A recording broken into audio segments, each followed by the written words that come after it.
Installé depuis 17 ans, Frédéric Renaud n'a jamais connu de telle sécheresse. Entre les achats de fourrage, les besoins supplémentaires en litière pour les animaux, il a déjà dépensé près de 15 000 €.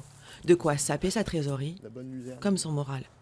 Les aides qui sont annoncées, ça va nous donner un petit bol d'air quand même, malgré tout, enfin, quand on va y toucher. Hein, on a toute l'avance de trésorerie à faire d'ici là, c'est pas évident non plus.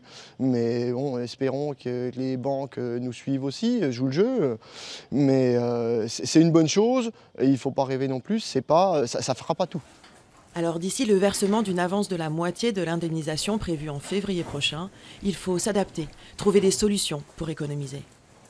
Donc en fait, je laisse rentrer et sortir les vaches parce que depuis le début de l'hiver, j'économise la paille et pour la garder pour le jour où j'aurai les petits veaux qui vont naître. Et donc elles sont dans une situation un peu inhabituelle pour l'époque, quoi. Encore entre pré et étable, les vaches perdent en poids et en confort. L'hiver sera plus dur, toutes les pertes ne pouvant pas être compensées. Déjà, c'est une bonne nouvelle, parce que la sécheresse a été terrible. Évidemment, ça ne suffit pas. Enfin, 11 millions, on sait que l'estimation qui avait été faite, c'était de l'ordre de 200 € par vache. Il y a 150 000 vaches dans le département, ça fait 30 millions d'euros. On sait très bien qu'on ne va pas compenser toutes les pertes.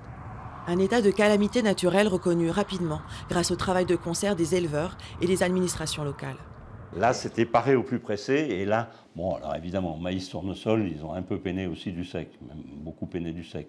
Mais encore une fois, c'est culture assurable. Et en l'état actuel de la réglementation, on ne pouvait pas faire passer ces cultures-là dans les procédures calamité. Une assurance herbagère pourrait être l'alternative, mais les expertises sont difficiles à établir.